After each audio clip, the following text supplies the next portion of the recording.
With a majority government secured, the Liberals are now moving to take control of House of Commons committees.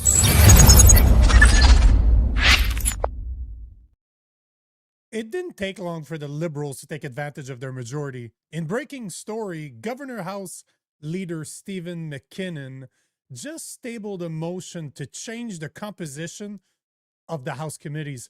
This might not mean much to you right now, but it's important to understand the actual implications. So tonight, we deep dive into how big of a game changer this is for Canada. Welcome to the Political Orphans. I'm your host, Nico Lagan. But before we address what this actually means, I figured we would start at the beginning and quickly go over the parliamentary process of how a bill becomes law. Sounds boring, doesn't it? Maybe so, but we really need to understand it. First and foremost, if we are to understand what the Liberals are trying to do right now, we really need to understand the process and why House committees are so important. So here is a little graph that I found that will give you somewhat of an explanation, but I will run you through everything that you're seeing on your screen right now. So first stage of the process, the parliamentary process of how a bill becomes law. Number one, you have the first reading. This is when a bill is tabled or introduced. There's no debates. It's just the government saying what they intend to do. Second reading, second step. This is when the MPs debate the principles of the bill, not the fine prints. If it passes the vote, the bill goes to the third stage, which is the committee stage. This is what the Liberals are trying to change. So once the bill enters the third stage, it's sent to a small group of MP, a committee, who will study the bill clause by clause. This is the stage that you always see videos of where they have experts, they have witnesses that are brought in order to explain what the bill is all about, what the implications of the bills are. Then it's also that stage where the committee members propose amendments. Or do they agree with certain parts of the bills? Do they want changes, simple amendments, or just amendments as a whole? Once those amendments have been proposed, once the witnesses, the experts have been heard, the clause by clause debates have ended, it's time for the members to vote on that bill. If the bill passes, it is sent to the next stage. If not, the bill dies right there.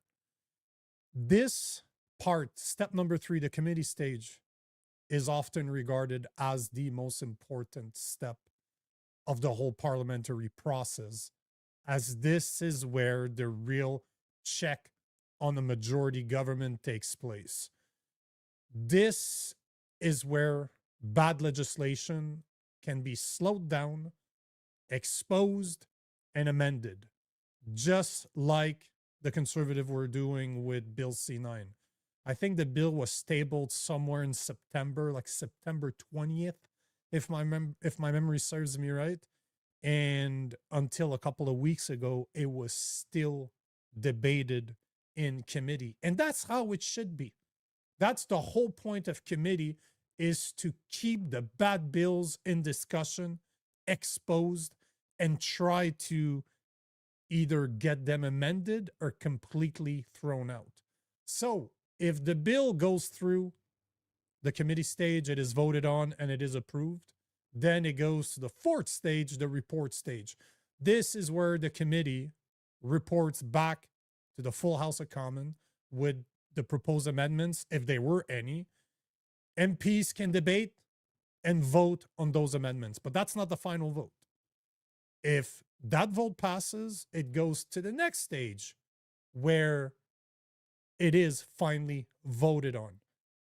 But with a majority government, the bill passes the report stage with no problem. And as you will see in the third reading, this is the final debate and final vote in the House of Commons. With a majority government like the Liberals have right now, this is just a formality, because they have the votes. They have the majority votes, so they can pass whatever bills that they want. And then when it goes through the third reading, if it passes, it ends up to the Senate. Then it goes through the exact same process once again. First reading, second reading, committee report states, third reading. Although the Senate can amend or delay bills, they traditionally pass most of them. And once approved, the bill goes to the final stage. But just to let you know, just to tell you how useless the Senate actually is and how much of a formality it is. Calling it a formality is an understatement. The last bill that was rejected by the Senate was 30 years ago, back in 1996. Since the creation of the Senate in 1909, 4,470 government bills have passed through the Senate, and they only rejected 133 of them. They've approved 97% of the bills that have gone through the Senate. And if it couldn't get worse, the senators are not elected, but selected. And Justin Trudeau appointed 95% of the senators currently sitting in the Senate. So obviously, bills 97% of the time will pass the Senate. Then they go for royal assent, where the Governor General, the person who represents the King in Canada, signs the bill, and the bill becomes law. Simple. This is what our parliamentary process is for passing bills. So why does that matter? Why do we need to understand what we just went through in order to speak about this new motion that the Liberals have reportedly tabled today? And I have a picture of it right here. Let me bring that up. Oh, wrong picture. Let me remove this one and add my screen right here. Bang. So this, as you see on your screen, this is the bill. This is the motion. My apologies. This is the motion that was tabled today that everybody's talking about right now. And it stipulates that, if you see at the top of your screen, that Standing Order 104.1 be amended by replacing the words consist of 10 members with the words consist of 12 members.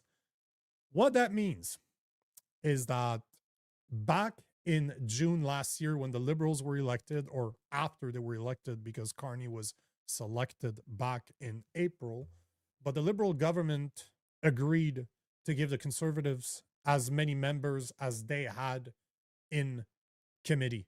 Basically, the House committee's composition was a split: 4 Liberals MPs, 4 Conservative MPs, and 1 MP from the Bloc Québécois, which, you know, when you think about it, if we think about a system where you want to keep the government in check, this makes sense to me.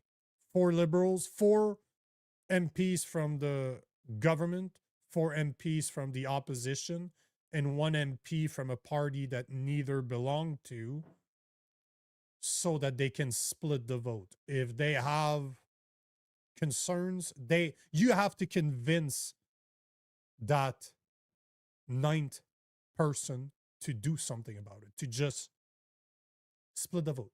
Pretty simple, right? So that being said, what the Liberals are trying to do right now is increase the members by adding another 3. So going from 9 to 12. And by the way, I'm just realizing that the motion I showed you, they were talking about taking from 10 to 12, but that's definitely a mistake. So that's probably not the real motion that was tabled. That's why I said reportedly, but it should have been 9. I don't know why I didn't catch that before, because right now they have 9 members, 4 Liberals, 4 Conservatives, 1 from the Bloc, and they want to add 3, increasing it to 12. So basically their plan, and that's the motion that was tabled today, is to bring the numbers of Liberal members to 7. So 7 Liberal members to 4 Conservatives and 1 Bloc. So basically turning the most important part of our Parliament process, the House committees, into a formality. 7 against 5. Basically, the Bloc could vote in favor of the Conservatives every single time, and it would still never be enough to block any bills that has to go through committee. Here is what Government House Leader Steven MacKinnon had to say about his motion today. And listen to his words carefully, and we'll discuss after. The standing orders that the committee structure would stand for the duration of this parliament. Why are you changing that now? That was, we do that in every parliament. That's a routine matter. The circumstances have changed. How is this not a power grab? The long-standing principle, our democracy is built on the pillars of the House of Commons being reflected in all of the institutions of Parliament, and notably House committees. But the whole point is to slow things down, right? So why do you need to speed things up? And that's a very important question, because that is the whole point of those committees, like I was saying earlier, is to slow it down, is to make sure that the bills are not rushed through, that bad bills are identified, questioned, experts are brought in to speak about how dangerous certain bills can be, or certain parts of the bills that should get amended. So the reporter, I don't know who the name is because they don't say, but he was bang on. The whole point of those House committees is to slow the process down. Listen to what he has to say to this. Point of what is The whole point of Parliament is to slow things down, to examine legislation, to hold the government to account, Yep. and you're going to the speed things through committee. You're going to push them through committee now. Well, that's an assumption on your part. That's an assumption on your part. Bill C9 was literally just rushed through Parliament. As soon as the Liberals were able to make a deal with the Bloc Québécois, as soon as they gave them what they wanted, they rushed the bill through committee. They stopped debate. They stopped experts from testifying. They stopped witnesses from testifying. So the House Leader, Steven MacKinnon, is telling us that, or telling the reporter, oh, bro, you're assuming. No, you're not assuming. That's exactly what you guys just did a few weeks ago with Bill C9. And he's acting like this has never happened before. Give me a fucking break. I just finished saying that the Prime Minister expects us to work with opposition parties. The Prime Minister expects us to gather evidence, to hear witnesses, to hold public hearings, to work collaboratively with other parties and with Canadians as we take on the major challenges of our time. And that's what we intend to do. They're so hypocritical about this whole thing, because they're not trying to work with anybody. If they were really trying to work with other parties, they would keep it the way it is right now. 4-4, 4 Conservatives, 4 Liberals. And if you're not able to convince a third party that you are doing the right thing, that your bill deserves to become law, then either your bill is crap, or you're not good enough to explain it, to make sense of it so that they can understand it. So as much as I dislike the way our system, our government actually works, it is common sense to have somebody, a tiebreaker, that you can try to convince in order to make a bill a reality. But now they're trying to tell us that, oh no, of course not. We want to work with the opposition. You literally just proved that that was not the case with Bill C9 just a couple of weeks ago. And another thing that's worth mentioning is right here. Here's an article from April 14th. Yep, April 14th. Here's a caption. It's CBC News. It's time to get serious, Carney says after by-election sweep delivers him a majority. That was 8 days ago. Listen to what he said. Prime Minister Mark Carney says he will use his newly won majority to push through legislation that the opposition parties will have steamed in recent years, saying his immediate focus will be quickly passing affordability measures and bills designed to turbocharge home constructions. So, see how much liars those people are? MacKinnon today is telling us that they want to work with the opposition. We know that with Bill C9, they didn't work with opposition. They used the fact that they convinced the Bloc Québécois to vote in their favor to rush the bill through it because it was taking too much time. And then we have Mark Carney in an article from 8 days ago saying that he's going to use his majority to push through legislation that the opposition is not working on or is not playing ball on. So this is the reality we're seeing right now. And I can give you another one. Remember a couple of weeks ago, I can't remember what the name of the last floor crosser was, but Mark Carney said on camera after being questioned because she's a pro-lifer.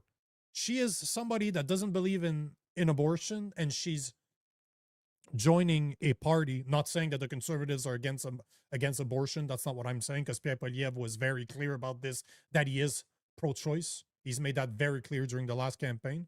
But she was, or she is pro-life, at least she always claimed to be.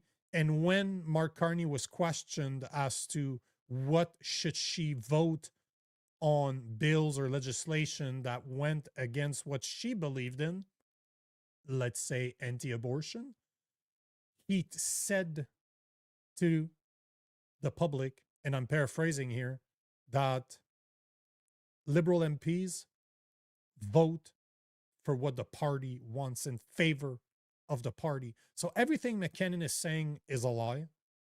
You can see it by Mark Carney's actions, what they did with Bill C9. You can see it with what he said in that CBC article from April 14th. And you can also see it in the way he responded to reporters when it came to the last floor crossing. So we all know that this is not going to be pretty.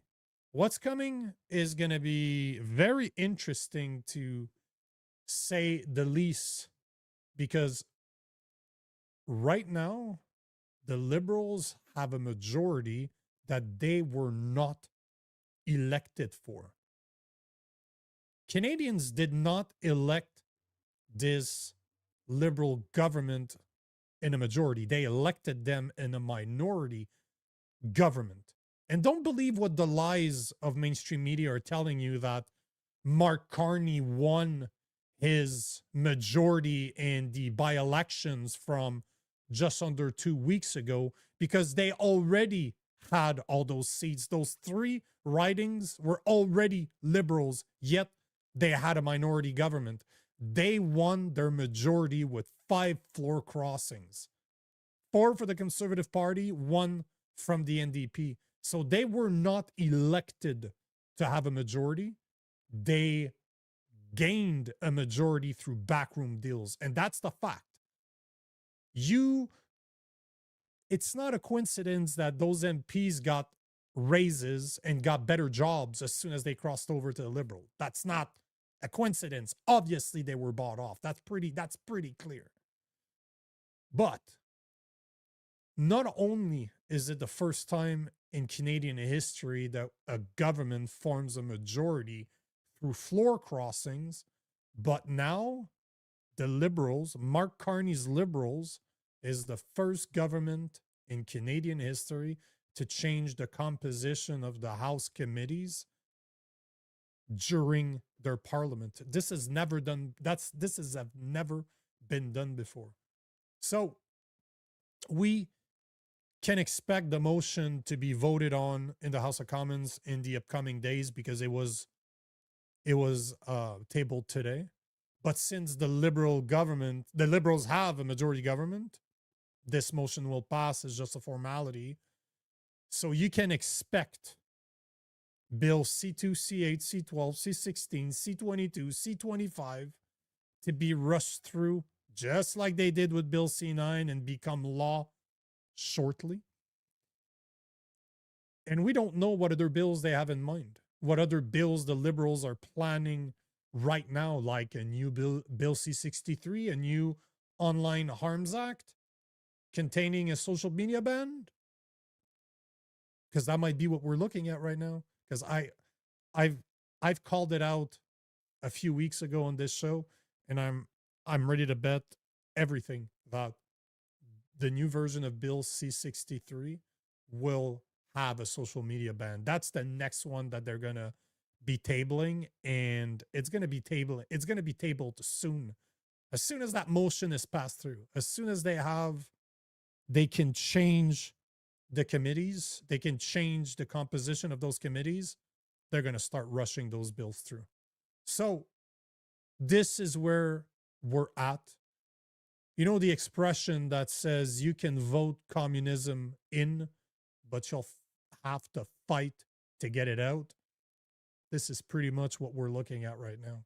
So Canadians need to wake up to what's coming and stand together against tyranny, because this is tyranny. What we're seeing, plain and simple, those are the steps that lead to tyranny. But you know, guys, as bad as it may seem, it is not too late for Canada. But it's time for regular Canadians like you and I, who are aware of what's happening, to educate others who aren't. And it starts with your circle of influence, your friends, your family, your coworkers. You need to be willing to have those hard conversations with the people you care about, because it's our job to let them know, to wake them up, if you will. And that's how we take Canada back, one conversation at a time. Now, let's talk questions. I want to see your comments. I want to see what you guys have to say about this. But here are a couple questions that I have for you that I'd like to hear your opinion on. Now that the Liberals will control the House committees, do you think that they will pass, or they will rush bills C2, C8, C12, C16, C22, C25? What about a social media ban and a new bill C63? Do you think that's becoming a reality? And here's a question that I ask myself all the time, or I asked myself for a very long time, and I'm curious for you guys to tell me. Do you guys think that it's too late to save Canada? Is Canada too far gone? Or can we still fight what's coming? Comments are great, and there will always be a cornerstone of this show, but nothing beats a real conversation, voice to voice. So I've decided to take the show to the next level. I want you on the show. Imagine if I took your call just like they do on AM talk radio. I call it the Orphans Hotline. All we need is one piece of equipment called the Rodecaster Pro 2. I got a phenomenal deal from the director of the store where I buy most of my gear, and it normally goes for $1,000. I got it for $650 plus tax, so literally $350 off. Up to now, you guys have been awesome.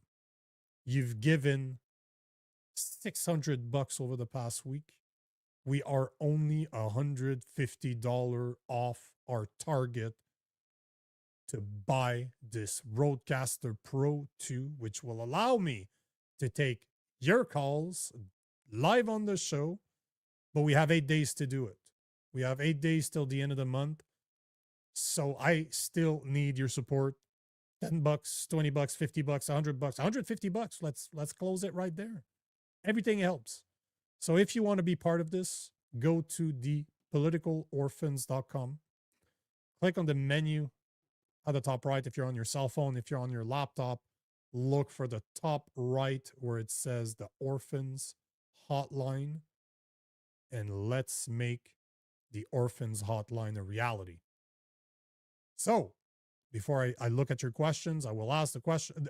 before I look at your comments, I will ask these questions again. Now that the Liberals will have control of the House committees, do you think that they will be pushing bills C2, C8, C12, C16, C22, and C25? What about a social media ban and or a new bill C63? And a question every Canadian should ask themselves, do you think that we can save Canada? By the way, make sure to like the stream, make sure to share the stream, make sure to subscribe if it's your first time here. If it is your first time here, make sure to comment, because it's all about comments. I want to hear what you guys have to say. So let's check out what you guys are saying. First, Wilf, what's going on, Wilf? Wilf is saying the 2030 agenda was in play at Wild. That was his part. Wild? At Wild? I'm not sure I understand your comment, brother.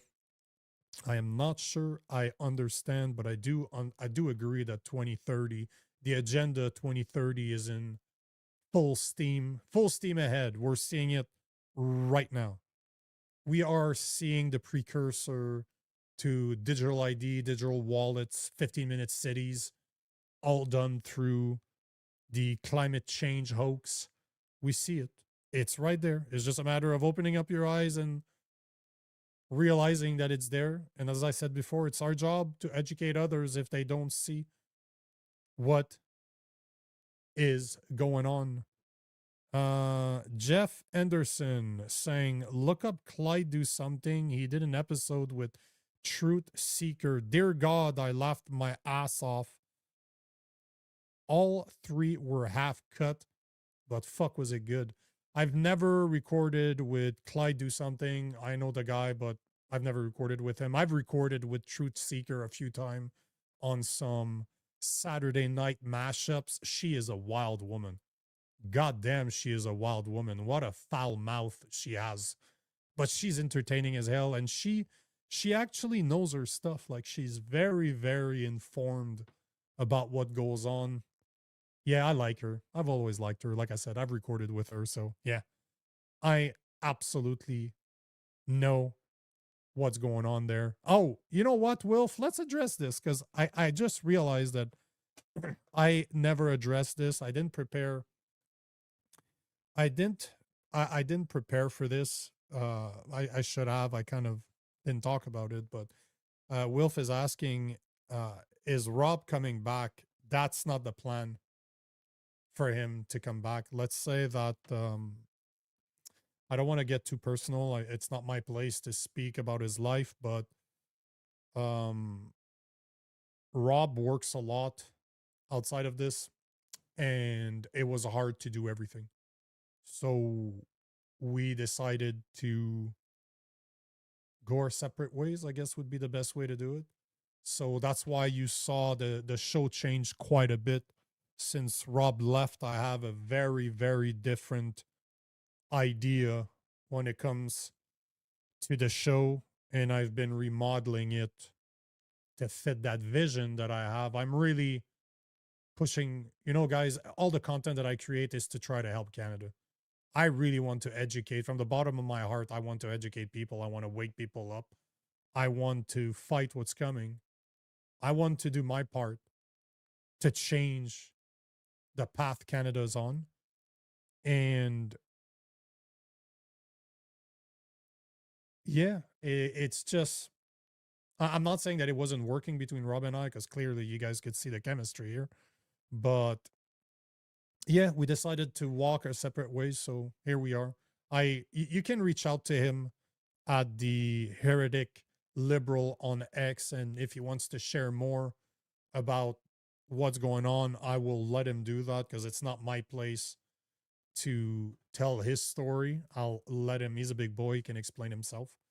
But yeah, for the time being, the hope he is not, at least for the foreseeable future, he is not coming back. So hopefully you guys still stick around, because I will get some more guests. I've just been working on a lot of things behind closed doors, how to push this show to the next level. But all to say that we're going to have a bunch of guests like we did before, but it will be me without Rob. So hopefully you guys can deal with that. Let me know what you guys think. I'm curious for the people that have been around on this show, because today's the 300th episode. I just noticed that as I was creating the folder for this show. 300 episode in what, a year, about 16 months. So that's a boatload of episodes. So yeah, hopefully you guys that have been around for a while, you stick around and you're okay with Rob not being there. Hopefully I'm captivating enough for you guys. Jeff Henderson is saying, yeah, it's like watching a couple of brothers hacking it out. So I would imagine that you were talking about Rob and I's relation or the chemistry that we had on camera. Lee Jet is saying oversight panels are our last representation of a non-majority elected parliament. Yeah. They call it the most important step in the parliamentary process because this is where they get questioned. This is where they really go through the bills. And it's kind of disappointing, if you ask me, that MPs don't read every single bill. I read all the bills the Liberals are trying to pass or have tried to pass ever since they came into power, or that Mark Carney was selected last year. I've read them all.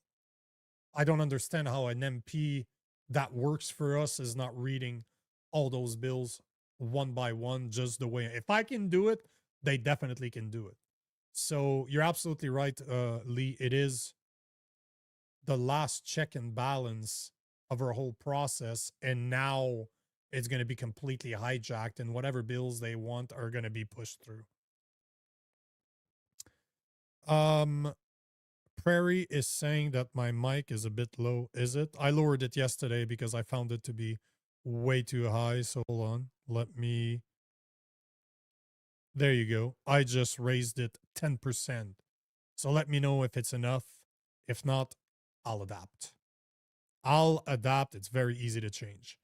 Wild 1957 Flower is saying Carney's quickly tightening the noose, my apologies, consolidating his power on what few freedoms we did have.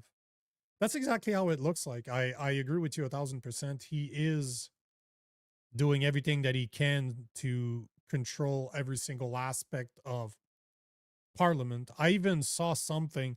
I should do more research on this, but I even heard rumors that he has said behind closed doors to oil and gas executives that if Alberta really separates, that he's gonna call in the Emergencies Act in order to prevent it. So if that movement moves ahead, he's looking at stopping it. So just saying, this is a guy that is evil. That man is absolutely evil. If you don't know what I'm talking about, go read his book. Go read his book, Values, by Mark Carney. It is evil as shit. But I gotta say, though, I don't underestimate people. He's a very smart guy. He's not stupid. Don't underestimate that guy. He is definitely not stupid, but he is evil. Absolutely, absolutely evil. So I agree. I agree with you, Wildflower, that it's going to be, the next few months are going to be very interesting. We have a rough road ahead, although I never stop fighting, so I'm not worried about it, but we definitely have a rough road ahead. Trevor is saying 3.5 years left till 2030. They need to take steps in order to reach their goals. They can't just in 2030 change everything. No, you're absolutely right. And that's a great point because, you know, that's one of the frustrations that I hear from Canadians out there all the time is we expect to be able to change the system or change the way Canada is overnight. But it took us years to get where we're at. Like, this is not just 10 years. The indoctrination process into the woke ideology has been going on for 20, 30, 40 years. It's been going on for a long time. It took a long time to get here. And you can't expect to change overnight. That's why we need to reverse the process. Hopefully, it's not going to take 30 years to get back to where Canada was 30, 40 years ago. But you're absolutely right that they have to not necessarily accelerate, but I think that they know exactly what they're doing. The 2030 agenda is still full steam ahead. They're just moving their chessboard. They're just playing chess, and they're moving their pieces slow. You can't do it. You cannot do it fast. And see, here's a great comment by Wildflower 1957 saying, Wilf, I'm a lifelong conservative. I have to admit that I got duped by Harper's hidden agenda. Paris Accord, where do you think it came from?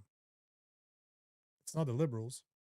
So we have to be very, very open to the idea that politicians are problematic as a whole. It's not a party that's problematic. It's politicians as a whole.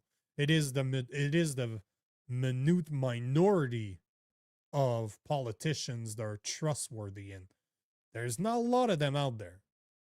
Even if some of them, you can argue that they don't work for international entities like Mark Carney does. The point of the matter is that they're not there to work for us. They're there for selfish reasons. Because if they did care about Canada, they would fight all of those bills. They would be screaming at the top of their lungs about all of the bills that we're seeing, the way the Liberals took over their majority. People would be outraged. Yet we have a so-called conservative opposition leader that went on Joe Rogan, the biggest platform on the planet, and he did not want to talk ill about Mark Carney because that's not the right thing to do. And conservatives, so-called conservatives, were applauding it. Are you kidding me? Are you absolutely kidding me? Canada's getting destroyed right in front of our eyes, and the opposition leader is like, oh, I'm not going to speak ill of Mark Carney. Fuck that shit. These politicians need to get exposed. As a Christian, it's time to do like Jesus did and flip some tables. It's time to expose some people. So we need to wake up to that. So I understand you, Wildflower. I understand the sentiment that people got duped. And I'd be curious. I saw a video today of somebody that looked like a transgender dude. He looked like a dude in a wig. And this video is going viral right now. And it's a Canadian just saying, I got duped by Mark Carney. Because of him, I can't find a job. He's young. He looks like he's 18, 20. And right now, the unemployment rate is looking at 13.8% right now. It was 14 something last month. The latest numbers are around 13.8%. So a lot of people out there got duped. And that's exactly why the show's called The Political Orphans. That's exactly why the nonprofit I started is called The Political Orphans. Because how many people out there feel like political orphans, that they look to the Liberals, they look to the Conservatives, and they're like, who the hell are those people representing? Because none of them represent my values.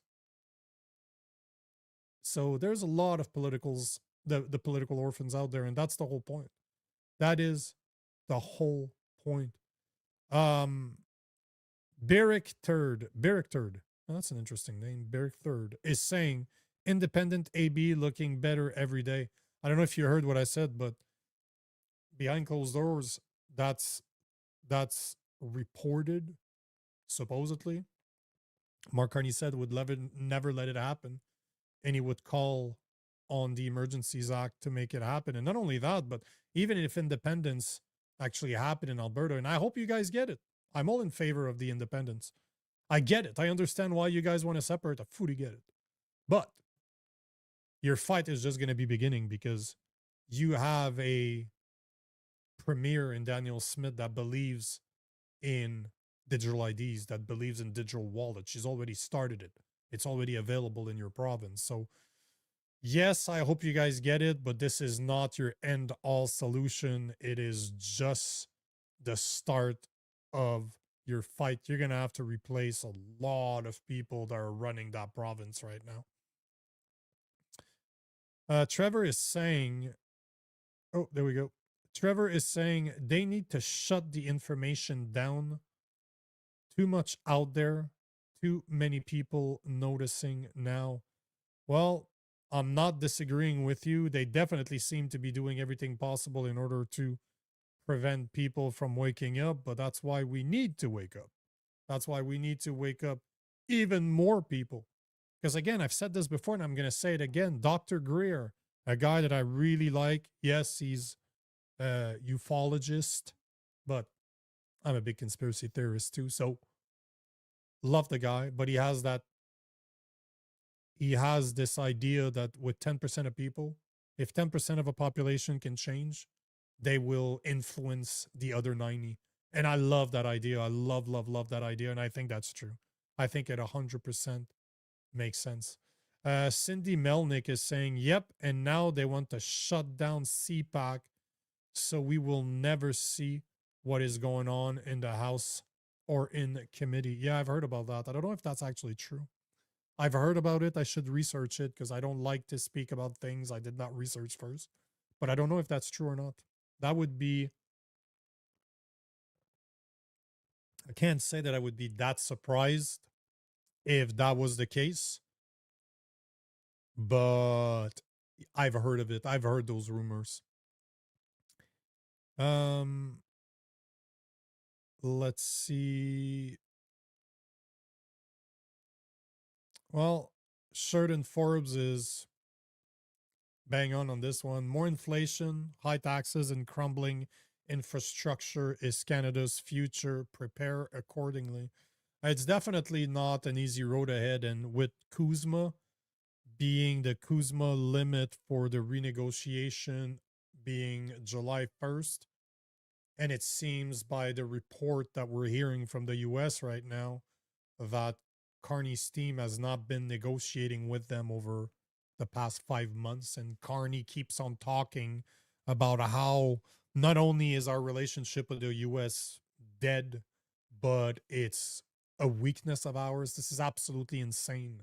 Absolutely insane. We have access to the biggest economy in the world. We share the biggest border between two countries in the world, and we get to share it with the United States. Not only have they been like our big brother and protected us militarily, they have been our biggest ally. They've been our biggest buyer.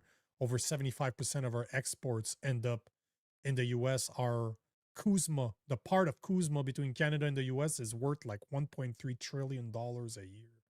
It's insane. It's absolutely insane how big that is. And yet we have Mark Carney that's saying that we don't need the US, we need to diversify, and we need to go overseas. Yet there's no other partners in the world that can replace the US, especially not that we're connected to them physically. Within 30 minutes, I'm in the US. I jump in my truck and 30 minutes later, I'm in the US. So no, it's absolutely insane. And the numbers that I've seen, the Conservatives are talking about 2 million jobs that are linked to CUSMA. From the numbers I saw, it was almost 4 million. And that was a report that was released by, that's available on Canada.ca, so on the official federal government website, that says something between 3.4, 3.5, and 4 million jobs are linked directly or indirectly to CUSMA.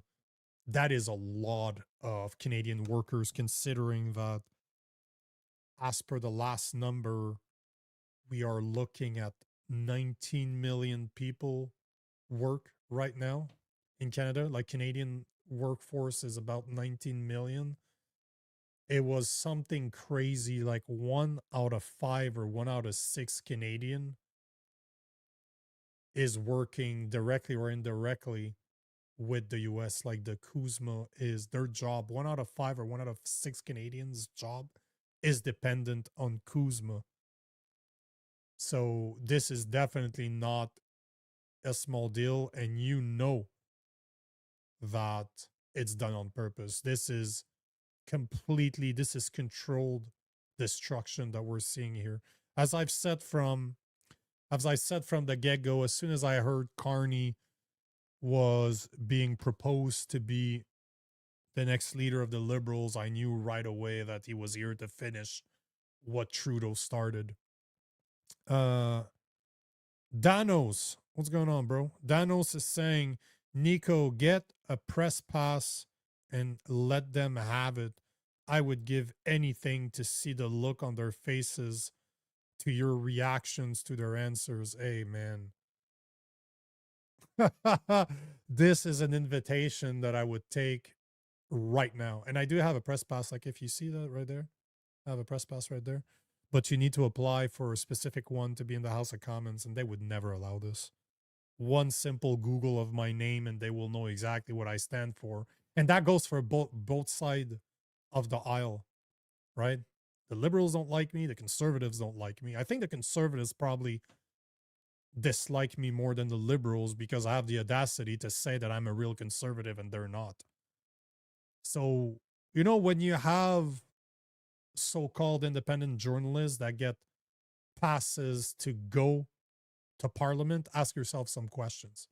They normally represent a certain party. They walk the party line, and I refuse to do it. And unfortunately, in Canada, real independent reporters, journalists, researchers, however you want to call me, do not get press pass to go see parties that they don't respect, to listen to politicians that I believe are all corrupt.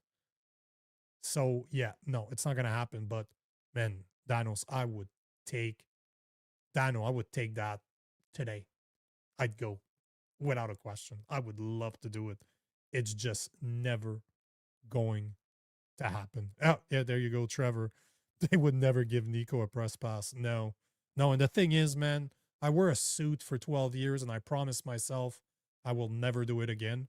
So I would show up there in a white t-shirt, blue jeans, and my Converse, and I probably have a hat on to say, "Don't you dare go after my guns." That would be the cap I would be wearing.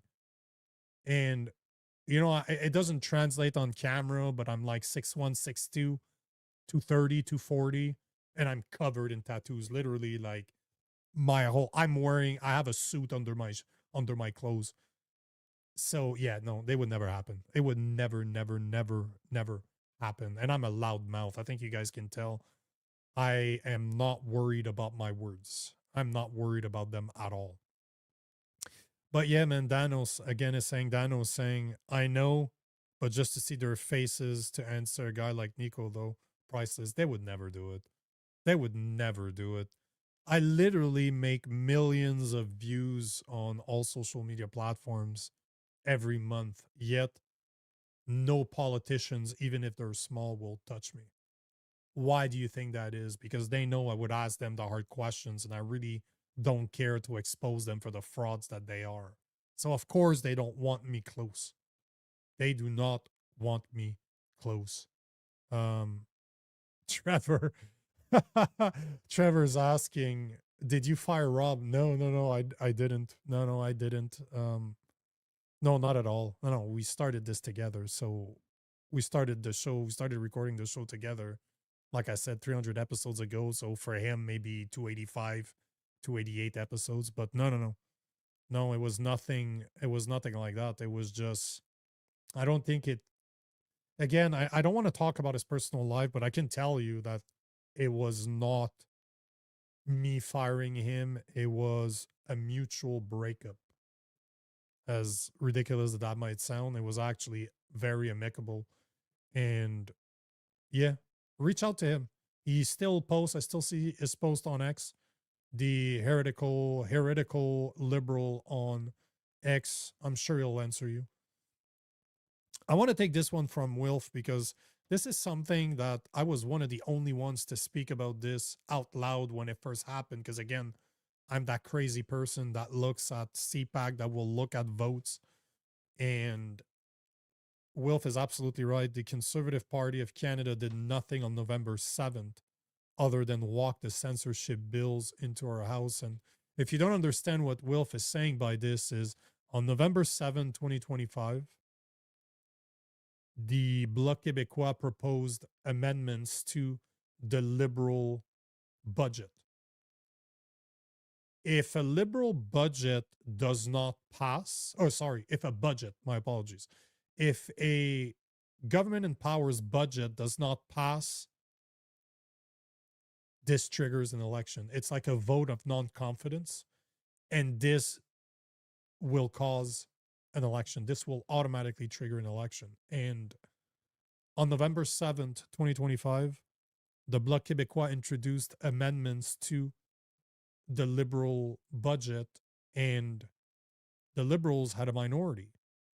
So all they needed to do in order to trigger an election was for the Conservatives to back the Bloc Québécois, because the NDP was backing the Bloc's amendment, as well as the Green Party, the one person in the Green Party.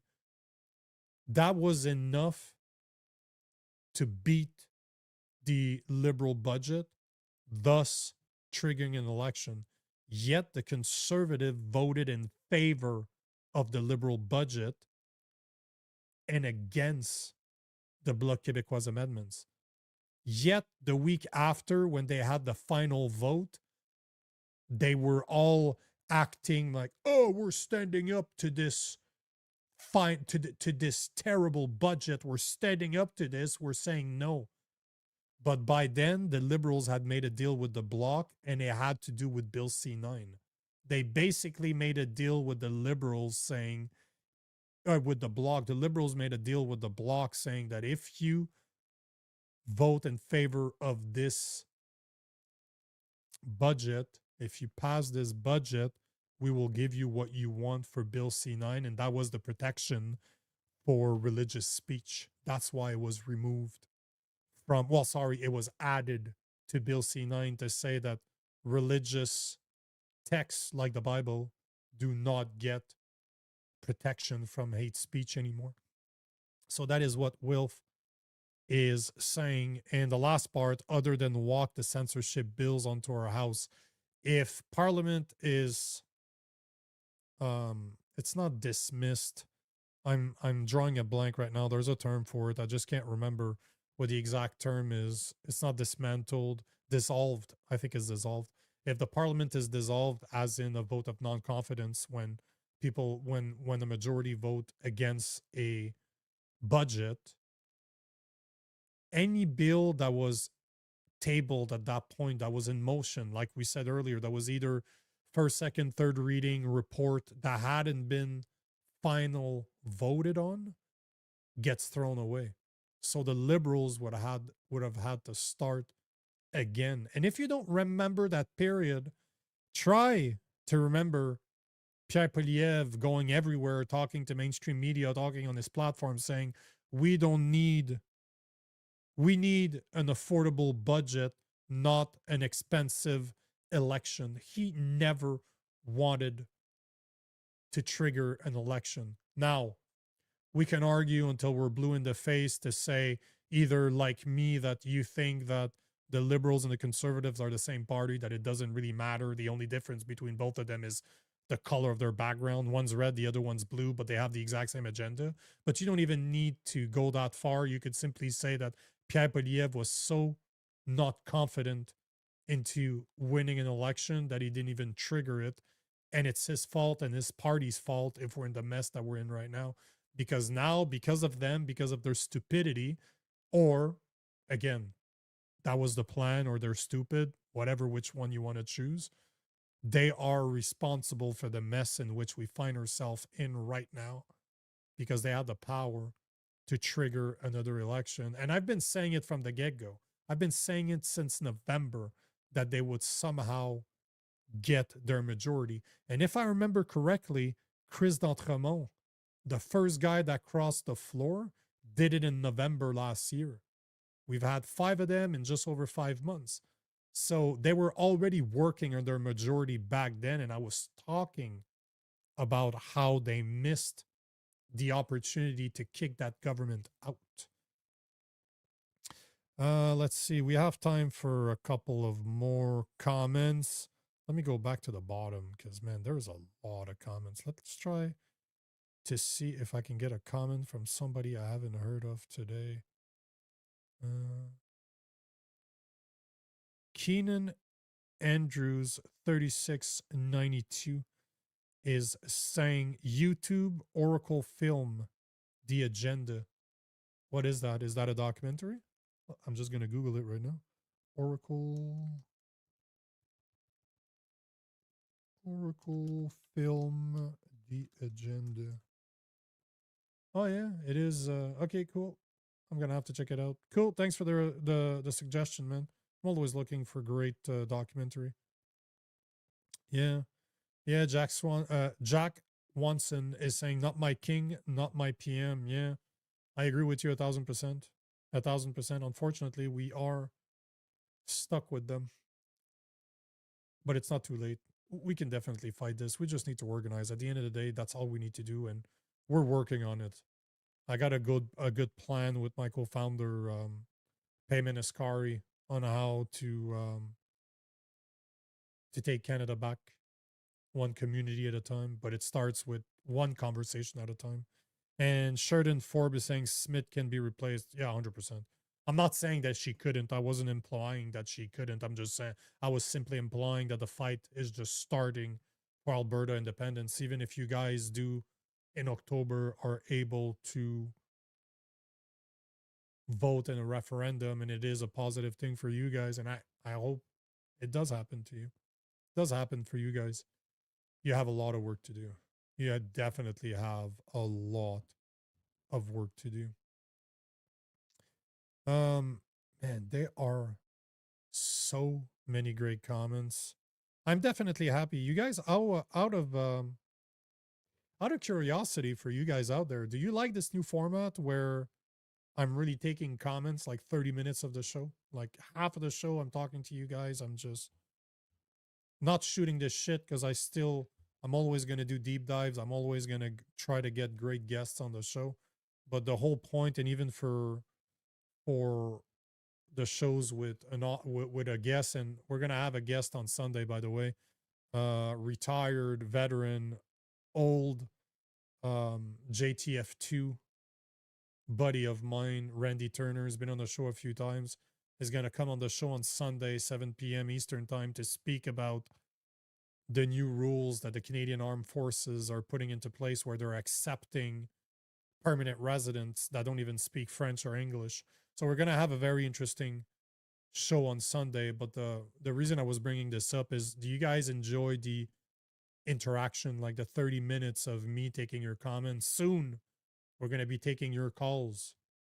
That's the next step. I really want to hear from you guys. And eventually we'll bring you on live for the people that are interested to do that, to just come on camera, share the show with me for a few minutes, give me your opinions. We can talk about, we can address your questions, your comments, what you have to say. But we're what did I say earlier? $150 away from being able to pick up the Rodecaster 2, the Rodecaster Pro 2, in order to bring you guys on the show, voice to voice. I can actually bring your voice on the show. All we need is $150. All I need from you guys, or all we need from you guys, is $150 to go buy the Rodecaster Pro, and then we'll be able to hear you guys live on the show. So tell me if that makes sense to you, if the 30 minutes you enjoy it, because I absolutely love talking to you guys the way we're doing it now. This is probably my favorite part of the show. I absolutely love it.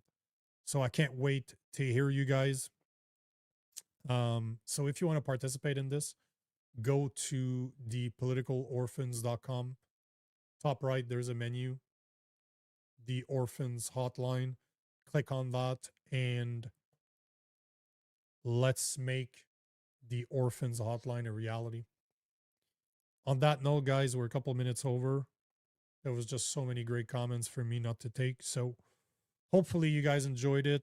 thank you for being here. Thank you for doing what you guys do. Thank you for commenting every day. Oh, Jesus. Wow. I'm going to take this because this is great. Wow, Jesus, that's the biggest tip I've ever got. NRQED is saying, great job, Nico, $50, bang, bang. And he just sent it right now. So thank you very much. Much appreciated. Thank you for the love. Thank you for the comments, guys. Thank you for the conversation. Make sure to like this show. Make sure to smash that like button so that we reach more and more people with the algorithm. If you guys want to share this episode, make sure to share so that we can show other Canadians out there that there is a place where conversations are welcome, not only welcome, but encouraged. And I want to take those hard questions. I'm used to debating people. So please, if you agree with me, great. If you disagree with me, great. I want to hear from you guys. So make sure to comment, make sure to subscribe, make sure to like. And we will see you guys tomorrow, 7 p.m. Eastern Time. Until then, I will wish you a great night. Peace.